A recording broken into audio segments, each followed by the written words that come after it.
Երեք պրեմիերաներ այս ֆանտաստիկ ֆիլմի ցավոք սրտի մենք չկարողացանք ներկա գտնվել, կուղենք այդ սխալը այսօրվանից, այսինքն հունիսի 1-ից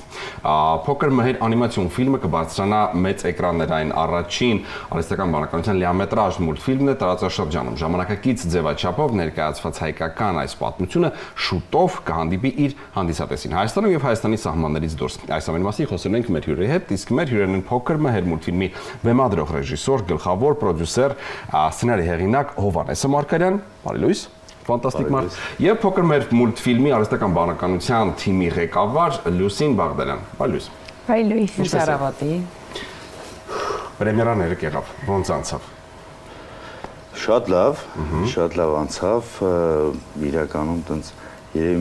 մենք կարելի ասել չզգացինք էլ, որովհետև այս վերջի ժամանակը արդեն մեր առաջի պրոյեկտն է նմանատիպ, մեծ, մասշտաբային ու իր ֆորմատով ինքը եզակի է, այսինքն լիամետրաժ մուլտֆիլմ ամբողջությամբ պատկերը գեներացված արհեստական բանականության, ինքը արդեն եզակի էր, դրա համար մեր մոտ տենց մի փոքր լարվածություն կար, ու ոնց որ արդեն ձեր եթերի ժամանակ արդեն նոր սկսում ա, չէ՞ այդ։ հանգստանում։ Սկսում ա թողել այդ լարվածությունը։ Իսկ ինչու ընտրեցիք հենց Փոքր մհերի կերպարը։ Մեր համար շատ կարևոր էր, որ երբ որ արդեն գաղափարը կար, որ պետք է արհեստական բանականությամբ ստեղծվի մուլտֆիլմ, լիամետրաժ, շատ կարևոր էր, որ պատմությունը լինի երեխաների համար հետաքրքիր, Հայաստանից դուրս նաև հետաքրքիր, որովհետև ունենք նպատակ մուլտֆիլմը արդեն թարգմանել տարբեր լեզուներով ու ներկայացնել ոչ նաև հայ հանդիսատեսին։ Մետրո Գոլդեն Մայերի կողքին կհայտնվի Pixar-ի կողքին իմ կարծիքով սենց 485-ը, խոսենք 485-ի մասին։ Ու դրա համար Փոքր մհերը այն կերպարն էր, որը ըստ իս շատ առեղծված էին, ինքը շատ հետաքրքիր է Փոքր մհերը ու չբացահայտված ու մեզ հենց հետաքրքիր ինքը ոնց իրան կդրսևորի մեր օրերում, մեր երկրում։ Իսկ կներես որքան է տևել ֆիլմի ստեղծման գործընթացը։ Ամբողջ process-ը 6 ամիս մի փոքր ավել։ Արհեստական բանականություն, այսինքն որ ավելի ճիշտ հասկանամ մեր հեռուստայտողը, հա, այսինքն այնպես չի որ ծրագրին տվել եք, ասել եք, սարքեք մուլտֆիլմը, հետո տենց հանենք էկրաններ էլի, որպեսզի մարդիկ հասկանան, այստեղ չի բացառվում սցենարի վրա աշխատանք, այստեղ ներգրաված են մարդիկ, որպեսզի մաքսիմալ հնարավորինս ճշգրտություն լինի պատմության, այսինքն ամեն ինչ պետք է ներկայացվի շատ ճիշտ, այնպես որ պարզապես տվել եք ծրագրին հանձնարարություն եւ այն ուղղակի տվել եք այս մուլտֆիլմը։ Երևի ավելի շատ իմաստով։ Լուսինի պատասխան այդ process-ը ոնց են կարել։ Իրականում համարյա թե կլասիկ մուլտֆիլմի բոլոր քայլերով անցել ենք, սցենարից սկսած, ստորիբորդից վերջացրած, անիմացիկներով եւ այլն։ Ճիշտ է, ֆիլմը ամբողջությամբ արհեստական բանականությունով ենք ստեղծել, բայց 3D մոդելավորման, կամերայի շարժի, հենց կլասիկ 3D-ի օգնության ենք շատ դիմել, որովհետև շատ դեպքերում արհեստական բանականություն չի հասկանում, թե ինչ պետք է անել, ու հետագա պրոյեկտների համար էլ արդեն մշակել ենք միքս, որտեղ կարող ենք օգտագործել համ 3D կլասիկ անիմացիաները, մոդելավորումը, համ AI մոդելները։ Ու այս ընթացքում էլ շատ տարբեր բաներ ենք օգտագործել, բավականին մեծ թիմ ունենք, հենց 2D մոդելավորողների, իլյուստրատորների, նկարիչների, ինքը միքս է եղել բոլոր տեխնոլոգիաների։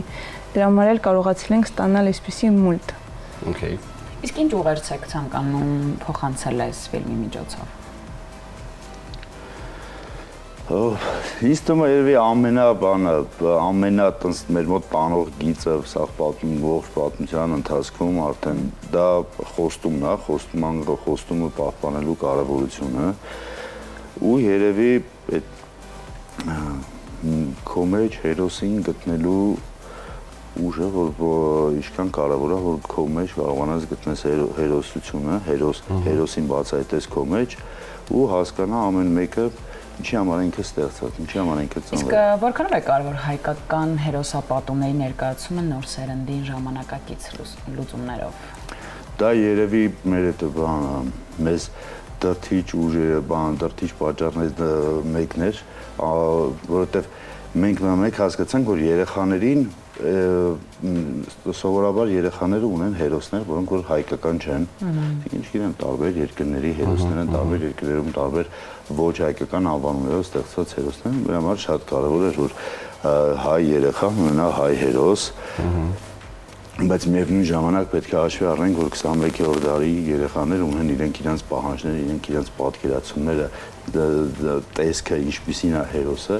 ու դրա համար փորձեցինք պահել ազգայինը, դա արդեն մասնագետներ ներգրավելով, տարազի մասնագետներ, էփոսագետներ, իրենց միջոցով տիտանական աշխատանքի պահենք այդ էթնիկ վիճակը, բայց միևնույն ժամանակ երեխաներին կարողանանք փոխանցել հնարավորինս ընկալելի իրենց արդեն պատկերացած չափորոշիչների մոտ հերոս։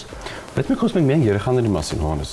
բայց իմ կարծիքով 3 թիրախային խումբ կա՝ երեխաներ, դեռահասներ եւ մեծեր։ Իմ կարծիքով բոլորի համար է, բայց հետաքրքիրը ինչն է, արդյոք այս 3 խումբն էլ ֆիլմը դիտելուց հետո նույն բանը կզգան, այսինքն ամեն մեկը նույն բանը իր հետ կվերցնի, թե մեծերին այլ մտածելու բան ենք տալու, դեռահասները մի փոքր այլ ուղղությամբ կմտածեն մուլտֆիլմը դիտելուց հետո, իսկ փոքրիկները պարզապես գույներ, նոր կերպար, ֆանտաստիկ պատմություն կտարբերվի ամեն մեկի ընկալումը։ Մեծերի համար կա, մեծերի համար բավականին տենց երեք էլ պրեմիերան ցույց տվեց, որ այն հումորները, որ մենք ակնկալում ենք, որ մեծերին դուր կգա կամ այն խոսքը, այն զարգացումները պատմության դուրը կհետաքրքրեն, իրականում մեր սպասելիքները արդարացեցին, մեծերին դա դուր եկավ, որովհետև կան մեջը կերպարներ, որոնք որ ամբողջությամբ իրենց հումորը ընկալելու համար ու դրա վրա ծիծաղալու համար եւ եթե արդեն պետք է չափած լինես, էլի։ Խոսենք ձայներից։ Որտեվ շատ հայտնի արտիստներ այնտեղ։ Հա։ Դե մեզ մոտ պատմիչը Խորեն Լևոնյանն է, ինքը հենց ագրավակարի պահպանողն է, պահապանն է, ըստ մեր սցենարի ու ամբողջությամբ մուլտֆիլմի ու նաև էպոսը համառոտ պատմում է, որովհետև մենք հաշվի ենք առնում նաև, որ մարդիկ կնեն, որոնք որ մի փոքր կարող է մոռացած լինեն էպոսի 4 ճյուղերը, ընդհանուր ոնց է զարգանում Սասնա ծռերը, դա համար ամենասկզբից պատմիչը պատմում է նաև մհերի մտորումներն է, նաև ավարտում է Խորեն Լևոնյանը, փոքր մերին կերպարանավորել է Սորժ Ջանիբեկյանը, մեզ մոտ Ռաֆայել Երանոսյան, Վահե Բոնին, Բեգլարյան, Լևոն Հարությունյան, Դավիթ Հակոբյան, Արուսիկ Տիգրանյան, Արևիկ Գևորգյան, Հարութ Խաչատրյան, մի մեծ աստղաբեկ։ Իսկ կարող ենք ընդունել, որ այս արհեստական բանականությամբ լիամետրաժ ֆիլմը նկարած, ասենց զարգ կտա ու գնալով ավելի շատ նման մուլտֆիլմեր կամ ֆիլմեր կհայտնվեն մեր շուկայում եւ արդյոք այն շատ լավ մրցունակ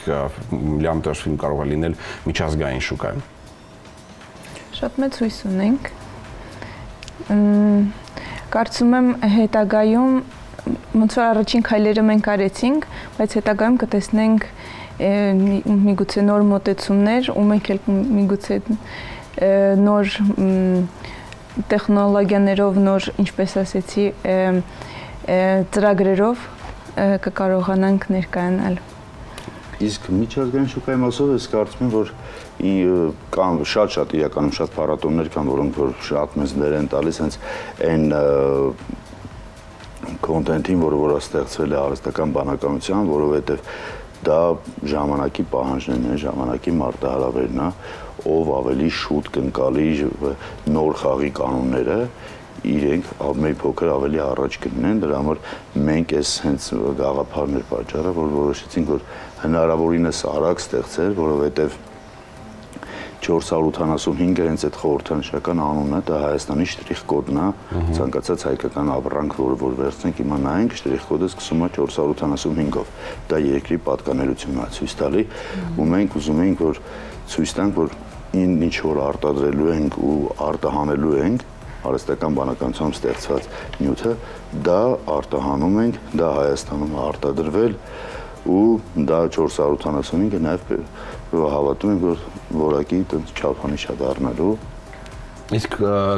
սա կլինի, այսինքն այս միակ, ինչ եք կարծում, որովհետև ըստ իս պետք է շարք շարունակել, որովհետև սա լավ հնարավորություն է բոլորիս, այո, հա, ինչու ոչ։ Հասկանում ենք դա իհարկե եւ ֆինանսապես եւ առասարակ շատ բարդ է, բայց շատ կարեւոր մեծ գործ եք անում, որովհետև այս տարբերակով ժամանակակից ել ավելի հասանելի կերպով մենք կարող ենք երեխաներին ու ոչ միայն երեխան բոլորին թեկել դեպի մեր պատմություն, էպոսներ ու ել ավելի հետաքրքրացնել։ Չէ, միանշանակ պետք է սա երևի սկիզբն էր։ Երեք մենք թիմով էլ երբ որ քննարկում ենք, մեր աշխատանքը չավարտվեց պրեմիերով, սկսեցինք, որովհետև ունենալ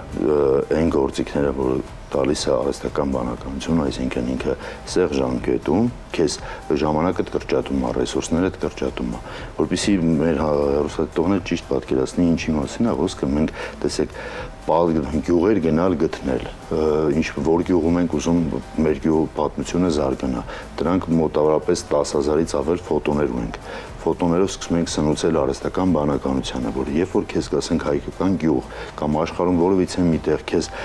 կհարցնեն ինչ տեսք ունի հայկական գյուղը, սա է հայկական գյուղերը այս ձև են,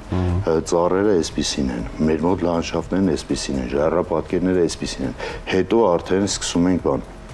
օպերատորի հետ, դեպի օպերատորը Վահագն Տեր-Հակոբյանն է, օպերատորի հետ սկսում ենք արդեն հասկանալ ինչ տեսախցիկ է, ինչ տեսախցիկ ենք օգտագործելու, արհեստական բանականությունից ինչ ենք պահանջում, ինչ օբյեկտիվ, ինչ լույս, ինչ գույներ, ու սկսում ենք էսքիզավորել, այսինքն յուրաքանչյուր կադր, որ հեռուստատիտողը կտեսնի ֆիլմում, յուրաքանչյուր կադրը նախապես գեներացվել է, դա էսքիզավորվում է։ Այսինքն նկարիչները, դիզայներն աշխատում են, մեր մոտ պատկերը կա, բայց ինքը չի շարժվում։ Արհեստական բանականությունից մեր պահանջը որպես այդպեսին լինում է շարժել։ Այսինքն մեր պատկերը դառնա շարժապատկեր, որ դասական, այսինքն համակարգչային գեներացված պատկերների ճանապարհով CGI ասվածով, դա երկար process է։ Այսինքն մեր մոտ արդեն դառնում է AIGI, այսինքն արհեստական բանականությամբ գեներացված պատկեր։ Այսինքն մեր պահանջը եղել է, որ նա շարժի,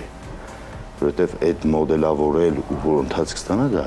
ու դրա համար այն գործիքները, որ հիմա տալիս է ուղղակի ու տիրապետելով արդեն այդ նրբություններին, խնդիրներին, որովհետև ամբողջ ընթացքում երևի մենք խնդիր էինք լուծում։ Յուրաքանչյուր օր թիմը նոր մի հատ խնդիր էր հասկանում ու նոր մի հատ խնդրի լուծում էին գտնում։ Դրա համար մենք կարծում ենք, որ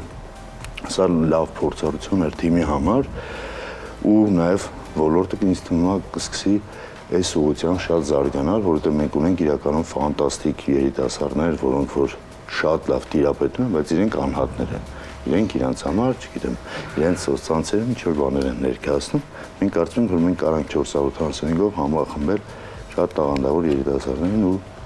ցույց տանք լավ որակ։ Շատ լավ, շնորհակալ ենք շատ, դե ինչ, այսօրվանից սկսած բոլոր կինոթատրոններում փոքր մհերը կա, գնացեք վայելեք, դուրս եկեք TikTok-ներից, սրճարաններից, գնացեք մի ֆանտաստիկ մի լավ բան նայեք, ընկերներով, ընտանիքով, երեխաներով։ Բոլոր կինոթատրոններում իսկ մեր հյուրերն էին փոքր մհերի մուլտֆիլմի բեմադրող ռեժիսոր գլխավոր պրոդյուսեր, սցենարիստ հեղինակ Հովհաննես Սամարկարյան եւ փոքր մհեր մուլտֆիլմի արհեստական բանականության թիմի ղեկավար Լուսի Բաղդակուլյան։ Շնորհակալ ենք։ Շնորհակալ ենք։ Շնորհակալ։ Ձեզ լավ օր, իսկ մենք գնանք սուրճ խմելու։ Ձեզ լավ օր։